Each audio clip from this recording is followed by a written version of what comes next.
Mr. Peter Cullen and Frank Welker!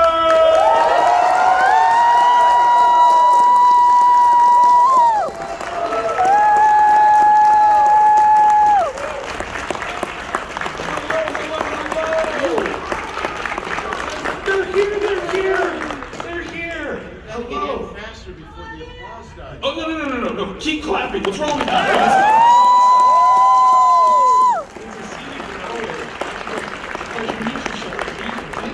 Please join us. We're going to be very cognizant of time, so we're going to jump into fan questions very early. But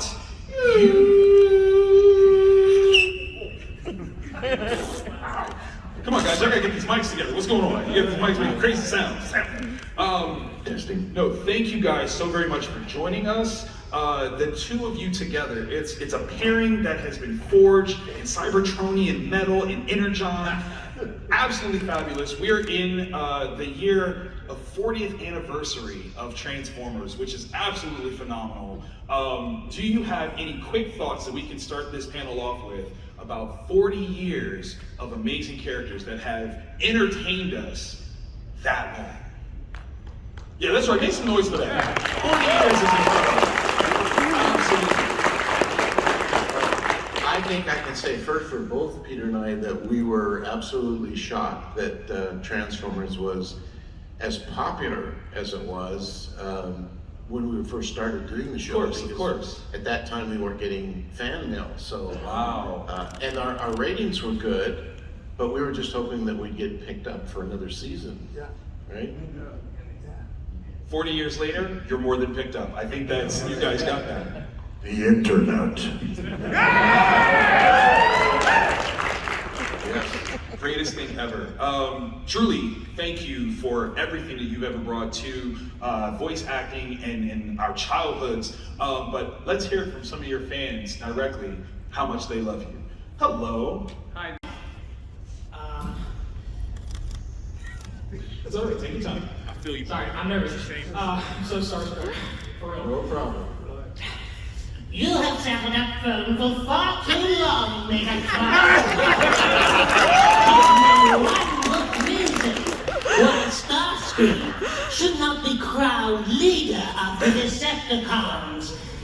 Every opportunity you have had to kill Optimus Prime, yet none of the plans fall through. Optimus Prime still lives. I accuse you of being in league with him. What do you have to say for yourself, Megatron? Before you answer, y'all make some noise for Michael right now. Shoot your shot, sir. Starscream has returned, I see. Disguised as a fleshling. I will tell you, Starscream, we were once brothers, but we are enemies right at this moment. And he will never succeed. My plans will one day lead me to rule the universe.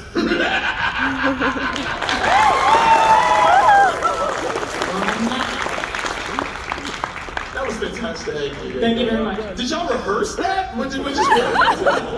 Wow, that was incredible. I wish I had my toys to just play. Hello, friend. How we doing? Hey. 86, and then you went back and you died again, and then they kind of quasi brought you back up. How do you handle being a part of like these type of scenes that impact people? Like children will write letters and all this other stuff, and all the badness from the first Death in the 86 movie, but then they come back and say, we want you to kind of quasi die again, but then we're gonna bring you right back, so there's no problem. So how did you feel about doing those types of scenes? It's a pretty good question. Yeah, when you're tasked with a major death scene like that, how do you like to approach that?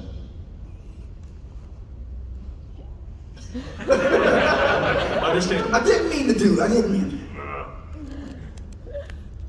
That was a tough time.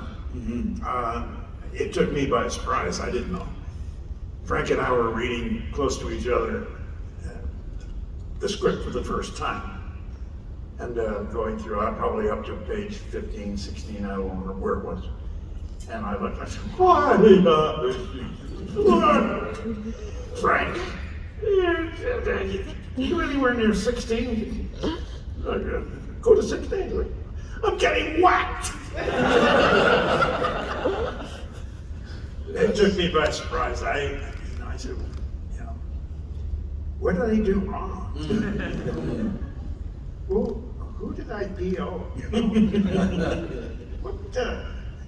What's going on here? So you figure it out after a while. It's a business, and they're in the business to make money, and characters make money. New characters make more money. So that's the way I accepted it. And I went on about my life, but I had no idea the impact that Optimus had on the world, until later. And that's the internet, and I love you for that. Absolutely, guys. Come on.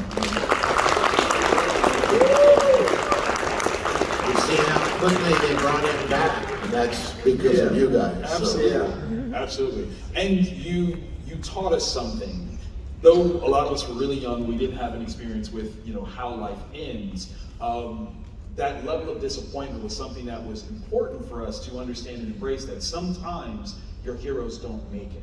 And that was such an important lesson for us, and it's kind of propelled, I think, many of us into adulthood, where we can accept things a lot better because we experienced that moment and how it changed us and impacted us, where we know it doesn't always work out like we want to, but sometimes it does work out in the end because we got you back, which is what mattered. So thank you for that lesson. That was really, really important to all of us. Right? All right, okay, so thank you both. Love you guys. So, Peter Cullen, Mr. Peter Cullen, your lordness, your greatness. So, for me, Optimus Prime wasn't the voice I knew you as.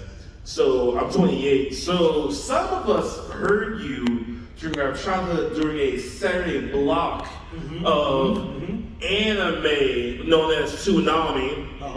So I was wondering, could you give us a rundown of some trailers of what will be coming out soon around that 2000s time period, if you don't mind? Some trailers? You wanted to do trailers? Trailer voice. So the trailer voice of some of the shows that were coming out in the 2000s, early Yes. 2000s. Yes. What shows specifically? Yeah. I'll give you two of them. Give me two shows. Which two shows? Dragon Ball. Okay. Gundam Wing. Gundam Wing. Gundam Wing. Ooh, those are good ones. Those are good ones. Do you remember doing those trailer pieces? Voltron, Defender of the Universe. Mic drop. Mic drop.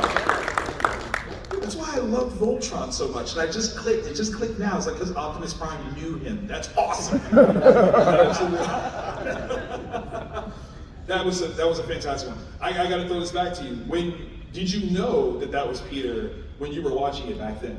So I was on my phone for a little bit. Like, I know Peter Cullen did the voice. Yeah. Either you're the Dragon Ball, and I was like, next time on Dragon Ball Z. Like, but I was like, no, he was definitely the Tsunami voice. He was definitely the Tsunami voice. So thank you. You, for me, that made my world, as well as your ending line in Transformers 1. So that was also really. It still hits. I know, right? It's absolutely amazing. But thank you, Mr. Peter Cullen. You were wonderful. Merci. Merci. Love it. Thank you. Another interesting thing about Peter that I don't know if the general audience knows, but he did, was it ABC or NBC? All those promos. Oh, really? Okay. ABC, NBC, CBS, and I launched Fox. Of course he did. Wow. Now, Of course he did. that is just in that beautiful voice, not doing characters or Right, something, that's just his voice. but just this beautiful voice, and we get to hear it every night. I love hear it. Peter. Yeah. It's true. It's true. Love it. Hello. Hi there. My name is Dorian. Once again, thank you guys so much for all the memories of our childhoods. I'm kind of piggybacking up on the last guy about how we grew up with Toonami and Peter Cullen's voice. And of course, he promoted all these shows, but during that Toonami, of course, we all mentioned it, you promoted Armada, Energon, Cybertron, Animated, and you had no connection to these installments, yet you're the original voice of Optimus Prime.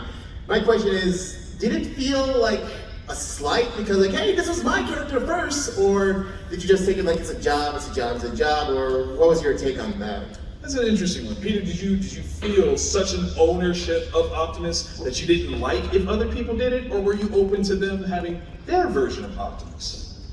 Well, there's only one Optimus Prime. Facts. True. And then you have other primes. And anybody's, approach to a prime is their own. I do what's written, and Rodimus Prime came along, and I'm Optimus, that's Rodimus. Yeah, you don't take it personally in this business. It's one day at a time. You never know what's around the next corner. True. You could be a hit or a miss. No, if you let show business, affect you emotionally, then you're in the wrong business. Because emotions are to be understood, not suffered. So when you're an actor and you love what you do, you'll never work a day the rest of your life. Come on now. You're going to get paid for doing something you love. And I was fortunate, along with meeting a genius like this man right here. Frank all over Yes, the place. yes. Oh yeah. All over it. I call him Le Roi. Roi, R-O-I, the king. That's right. He is the king. Yeah, there it is. I love it. I love it. Thank you Did I so much. answer your question? I think it answered. Thank you so much. I love you guys. Thank you so very much. Hello. Hi, my name is Tyler. Scoob and Predator would love to see that team up for a fight. What would y'all say to y'all's younger self, back in the 80s, about how far Transformers have come and seeing that both of y'all really started all of it? I mean, what would you say to your younger self? Oh, that's a great question. Act ourselves about what Transformers has become. If you could sneak back and say, hey, listen, this is going to be big, what would you tell yourself? Ask for a raise. Yeah. Just kind of what Peter was saying is that, it is a business. It's very, very hard. I mean, it's wonderfully rewarding, and the people that you meet along the way is probably a big, huge part of it, because they become your family. You do a show, and literally, you know everything about everybody. Right. The births, the deaths, everything, and you form a bond. And those are beautiful things to always remember if your show gets canceled. Your family doesn't get canceled. Right. Or your friends, depending on what friendships you had, like Peter and I, we're gonna be friends forever. I love it. I love it. So it's a good thing to enjoy your work, but don't take it personally or let it affect your life other than the good things, the people. Well said. Well said. Wisdom of Megatron, y'all. Come on. That's right. The good wisdom. Yes. I, the Megatron, stop it! Yes, sir. Yes, sir. Yes, sir. I'm finished. He's such a good actor. Peter, what would you tell your younger self about the impact that Optimus Prime is going to have if you could share that? Oh, I don't think I could have handled it. That's fair. I don't think I could have handled it. It would be, just getting a job was hard. Of course. You audition against so many other people, and you're rejected. Right. And my advice is you don't take rejection. You just forget about it and keep going. Right. Keep going, because it's going to crack open. If you hit a nut long enough, and hard enough, it's going to crack open, and you're going to get going. And it does. And quite frankly, the saddest part is when a show that you love doing ends. Right. And that's sad. There's a lot of tears many of the times. It is that kind of profession. It's not going to the office and then sitting at a desk and then going home at 5. no, this is a world of living, and you're living with other people, and they're up from all kinds of life, all kinds of life. You've got all varieties in there, you know. Some tolerable, and some intolerable. A microcosm of the world, right? Yeah, it's the life, it's life, it's life. But my advice is never give up and never give in. Yes. Y'all are gonna make me cry up here, and I'm a grown man. I'm not supposed to be crying up here. Y'all gonna do that to me. Hello. Hello. Do your best. Do your best. There we go. There we go. Hi guys, I'm Sharon. Hi. Hi. I want to ask both of you about when you were first starting out as family or friends who had good intentions, but they were like, oh, you know, you're wasting your time. When are you going to get a real job? You're wasting your talent. You know, that kind of thing. What did you say to those kind of people? Oh wow, that's good and personal. My dad said to me, Peter, you're wanting to become an actor. And I said, I've done some research on this, and I discovered that the average salary for an actor yearly is under $5,000 a year. Do you really think this is the kind of thing you want to do? And I said, yep. I love it. I want to do it. I can do it. I know I'm going to do it, Dad. Don't worry about it. I'm going to do it. My mother said, there's a theater school opening up, and they're auditioning 15 people from across the country. You ought to try out, because if you do get in, it's a thermometer to tell you that you have what it takes. I said, where is this? It's right here in the city. I looked it up. I went, found out what I needed to do. One Shakespearean soliloquy, one of my own choice of anything, and a improvisation, quiet, silent, no words, of walking a big dog in a park. Wow. And I did Lancelot Gobbo from Merchant of Venice. I did Gunga Din by Rudyard Kipling, and I walked a big Great Dane in the park, and I was very funny. And I was accepted. I love it. I love it. I think it was a good choice. What about you, Mr. Welker? Actually, it was a little different than Peter's experience. I was born and raised in Denver, Colorado, and Yes, Lord. It's not safe to land. I was a little bit of a juvenile delinquent and trouble causer, we would never guess, which gave me some good ideas for Megatron.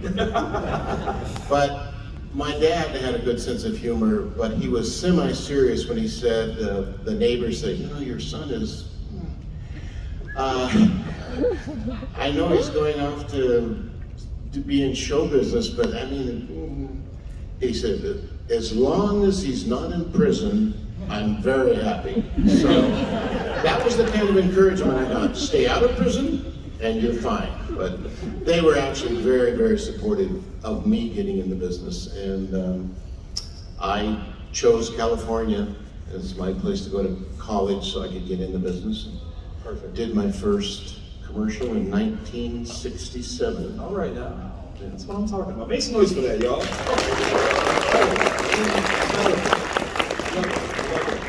Hello. Hello. I got a question. You've been doing this since 2007, and Frank, you got back into live action movies in 2014. And now we're entering the phase where it's crossover movies. Like Beast Wars was our first like real crossover, right? And now we got G.I. Joe entering the mix. Do y'all see yourselves doing this for God knows how long is this going to keep going on for? How long would you like to still be Megatron and Optimus, respectively? As long as it takes. I'm gonna get you out of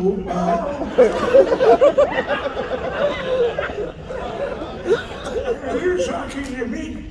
Aren't you an Optimus Prime? Roll out. All right.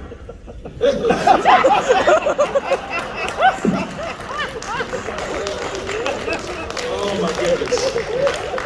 Personally, I'm gonna ask that you guys stay in the role until all are one. Yes? Thank you, that was a really good question, appreciate that. Hello? Y'all are great. It's a very secret question. Could you repeat the question? There we go. Ask you for the littlest Autobot in the room. Gotcha. She wants to know if it was hard for you guys to get into the correct voices, or like how did y'all find the voices for these characters? Ooh, that's a wonderful story, wonderful story. How did you find the voices for Megatron and Optimus? Who wants to go first? Me? You. Well, we've told this story many times. I think part of your question was, so I'm going to go to the first part or second part of your question first. We're ready. Okay, third part of your first question second. I never was good at math, but I think what you were saying at one point was, how do we find these voices? Like when you go in to record, if you've done a bunch of voices, how do you remember them? Well, sometimes if we don't have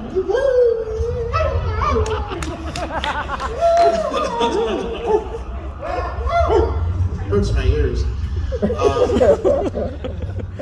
The director usually saves a reel of your previous performances. So if you need to go back and hear what your character sounded like we did for Sharon, right? And he had a copy of Galvatron, because I hadn't heard Galvatron for a while, and he played it for me, so that voice came right back. So if you have a little confusion on voices, if you do tons and tons, there's a voice reference. So that's one thing, and it comes back quickly. Or sometimes just looking at a picture, which is now to the first part of your question, I think, is how did we get the roles? Of course.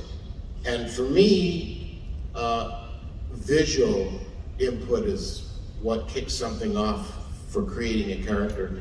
So I was just looking at pictures of Megatron and the others, and they looked so interesting and different for me. Just voices started coming to my head, and I laid down a bunch for the audition, and I think they were desperate, so they hired me for quite a bunch.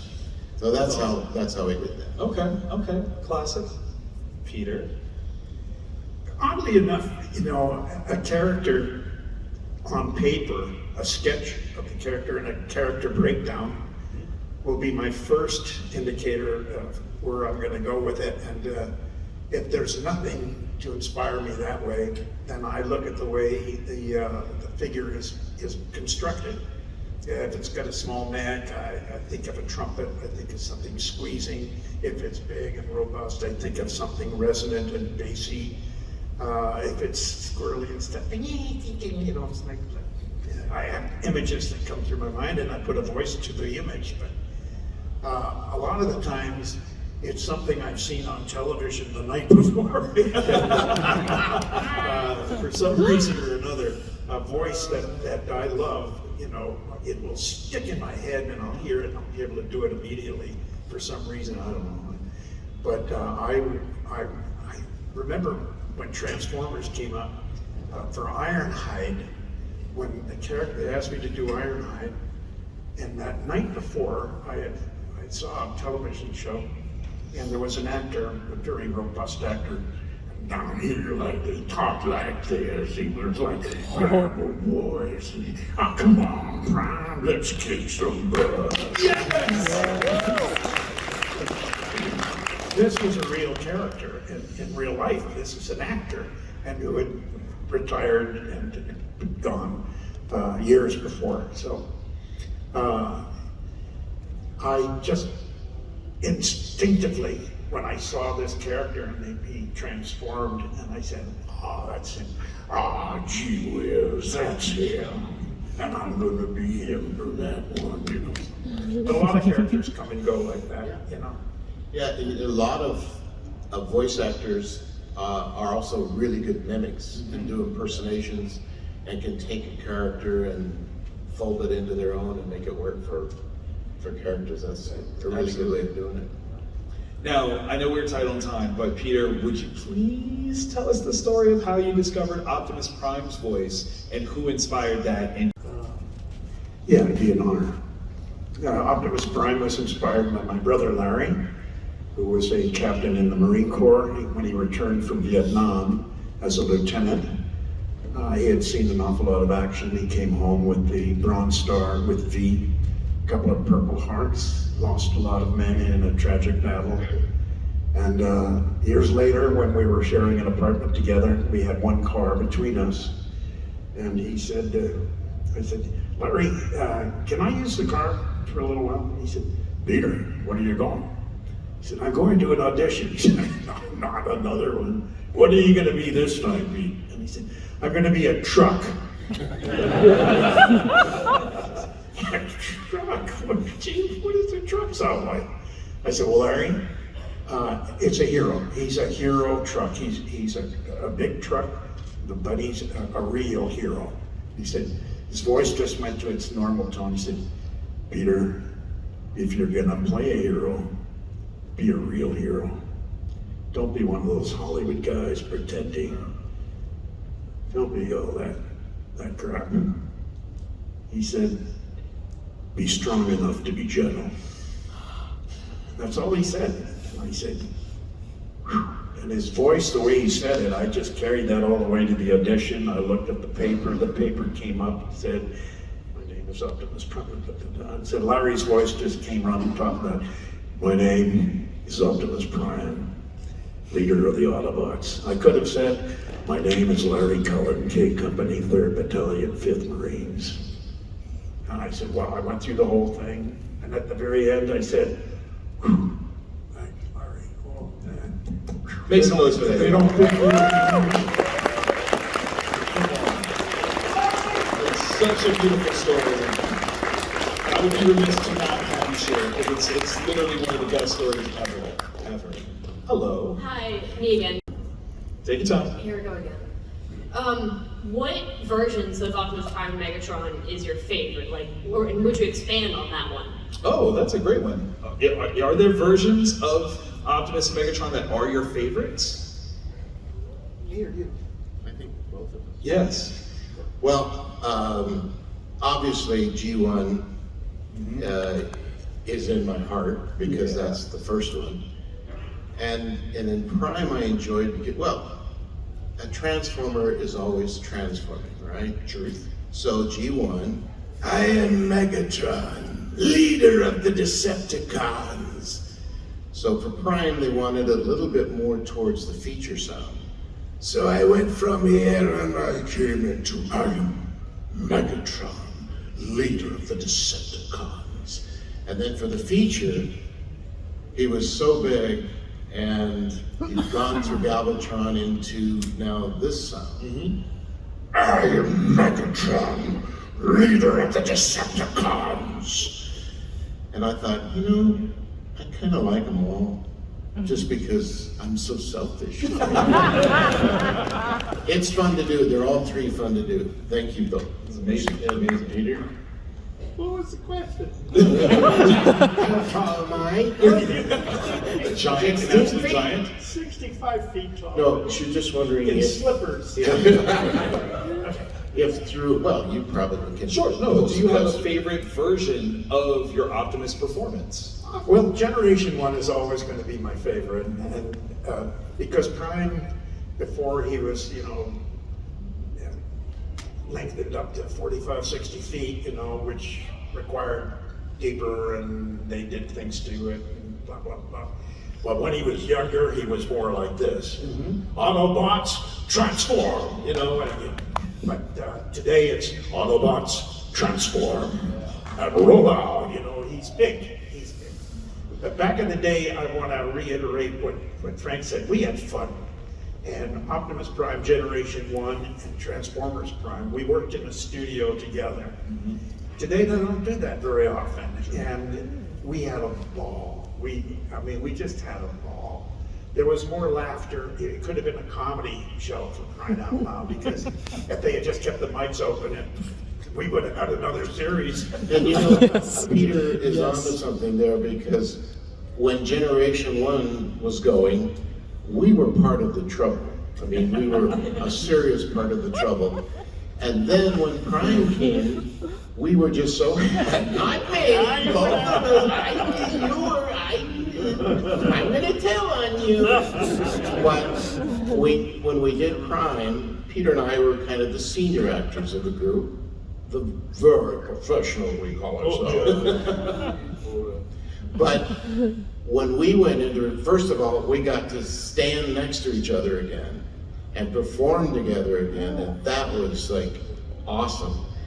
But in the room with us, as Peter was saying, we had like new characters and people, and Kevin Richardson, oh my gosh, and some of the other guys. I mean, they were so funny, and they're the younger generation. So Peter and I do our lines, and we just sit there like this and just laughing and laughing without getting in trouble. You know? I love that guy. Well, he's the worst. I would have Just something said nice things about you. They have to know the truth. I would be coming up to a very serious paragraph, and he'd had already figured out what he was going to do. And we'd get quiet in the room like this, and then you'd hear that. I go, like, Wally, are you picking up? There's a sound coming. I don't know. It's air conditioning. It's probably something. But are you hearing that? Or is that coming from the what? Well, oh, I guess that may be true. It would be a number of things. It could be a bird outside the window. Oh, it's you. We had a ball.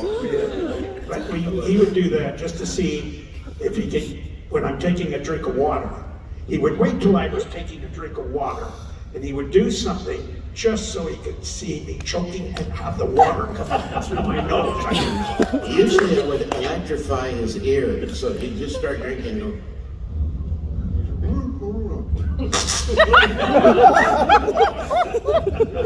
come out his nose. That was heaven.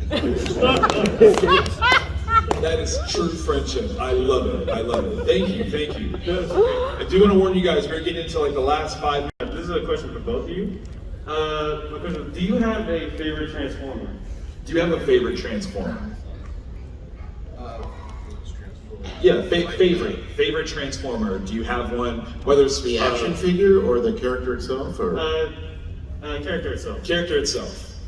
well, I'd have to say Megatron. Absolutely. Yeah, the sound wave is coming over my shoulder.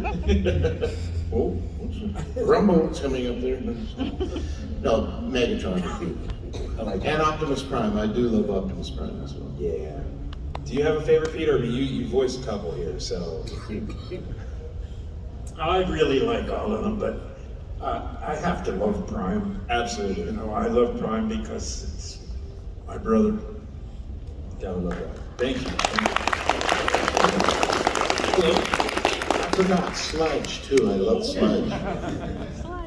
And Gallup. Sludgy poo. Sorry, I'm kind of. One, I have seen you guys since my childhood. It's actually my dad that started me to watch you guys. Good job. Good Just job. to meet you right here and now for my first ever con is the best thing that has ever happened to me in my life. Make some noise, y'all. That's awesome. What's your question, friend? What's your question? So, one, what would you say that inspired you to just like start almost all of this since your childhood? Just like from a childhood, like what's inspired you to do all this? That's a great question. So, Well, I'm jumping in ahead of Yeah. you, but I will tell you something. This is yours. We both really started by doing noises and farm animals, all kinds of stuff. In fact, here comes that pond. Pond?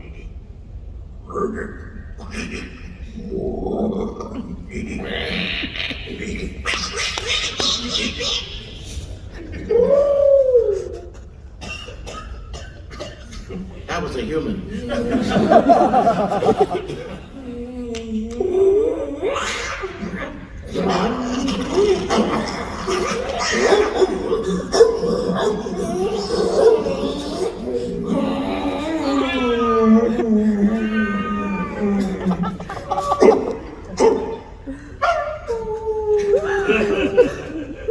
That was like a whole episode of Transformers, but just in animal language.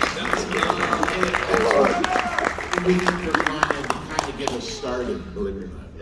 Just after that, I was like, I had just a childhood thought just to say, what would you say is your favorite animal? I'm sorry, this is. What did you do a voice of?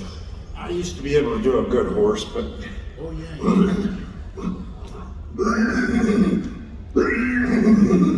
I can't have it. That's pretty good, though. That's pretty good. Yeah. So then this is to continue on, so you hear that, and then you hear.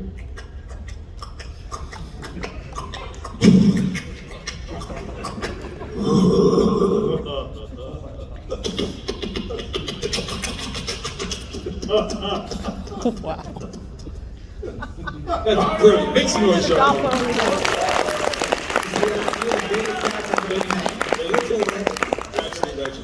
Guys, I apologize. We've kind of hit our end point, but they have something special that they're going to do for us to send us on home. What I'm going to say.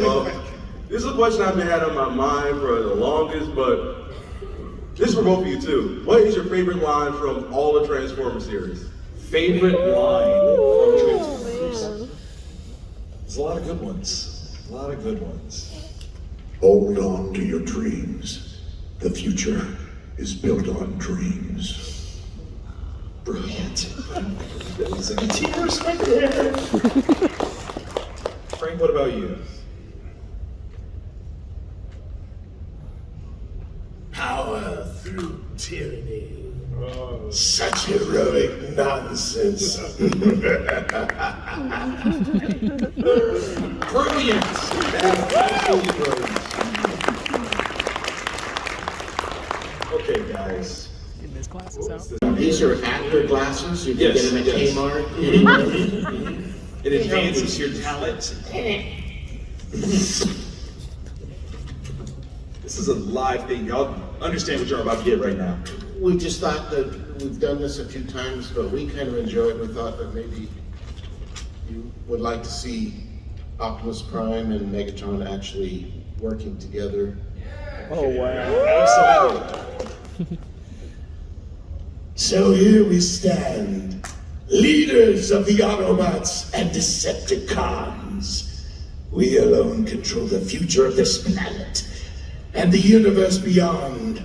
Optimus, we can share the power and the destiny of all that lies before us. Megatron, it is not power I seek. I wish only to protect this planet. I want no harm to come to these humans. You fool! Why throw away your life so recklessly? With Energon from the Earth and combining our troops, we can rebuild Cybertron. The entire universe stands in force. I will not endanger the Earth or its humans. Cybertron has shown us what devastation comes from greed and power. Then you will forever be my enemy. No one stands in my way. Megatron, one shall stand and one shall fall. So be it. Power through tyranny. I will never give up hope that one day we will all stand as one, till all are one. Autobots, roll out! Dennis Monroe, make some noise! That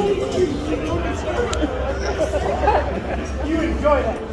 Oh, man. Love you, Pete. Thank you guys. Frank. you. Safe travels.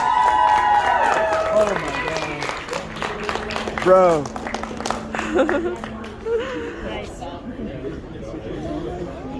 Frank gave that to you. He must have really liked your voice. I don't know what to say. These are actual red lines. Yeah.